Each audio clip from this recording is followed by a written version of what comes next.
Hi guys, কি খবৰ আপোনালোকৰ? মোৰ খবৰ ভালে, আশা কৰিছোঁ আপোনালোকে ভালে আছে। আজি সজনা পাতৰ খাৰ খাম বুলি ভাবিছোঁ। ইমান ধুনীয়া সজনা পাত এটা লাগি আছে গছত।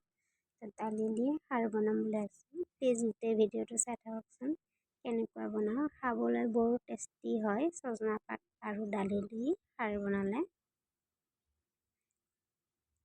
গছজোপা কাটি দিছিলোঁ, সজনা গছজোপা কি ধুনীয়াকৈ লাগিছে, কোমল কোমল লাগিছে, চাই ভাল লাগিছে। কেৰাহীত পানী ঢালি দিম এতিয়া।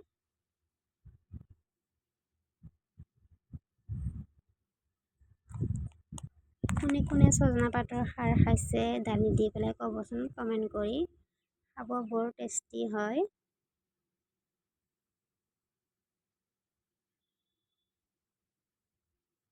সজনা পাতখিনি বাছি ধুই লৈছোঁ। ধুই লৈ এই দালি দিম। দালিখিনি ধুই লৈ দালিখিনি দিম।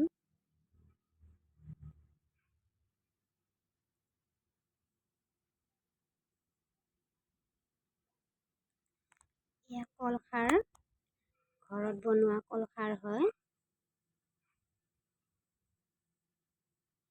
যেতিয়া দেৱালীত কলগছ পুতিছিলোঁ চাকি জ্বলাব, সেয়া কলগছৰে খাৰ বনাই থোৱা আছিল।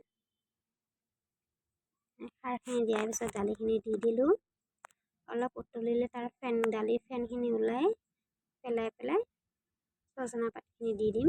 এই আদা নহৰু থেতেলিছোঁ। বিশেষ একো নালাগে, আদা নহৰু খাৰ হ'লেই হৈ যায়।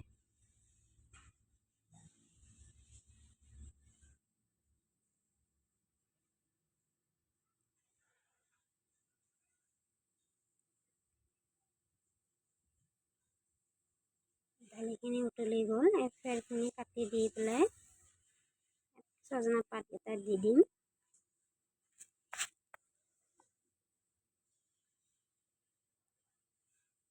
ইমান গৰম পৰিছে, গৰমত একো চব্জি খাব মন যোৱা নাই, ভোকো নালাগে। সেইবাবে অলপ ভাবিলোঁ খাৰ চাৰ বনাই খালে ভোক লাগিব নেকি, সেয়ে সজনা পাত দালি খাৰ বনাইছোঁ।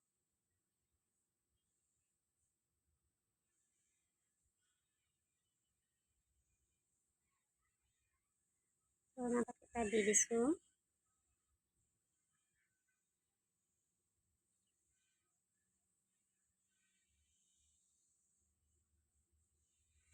আদা নহৰু থেতেলি দিছোঁ।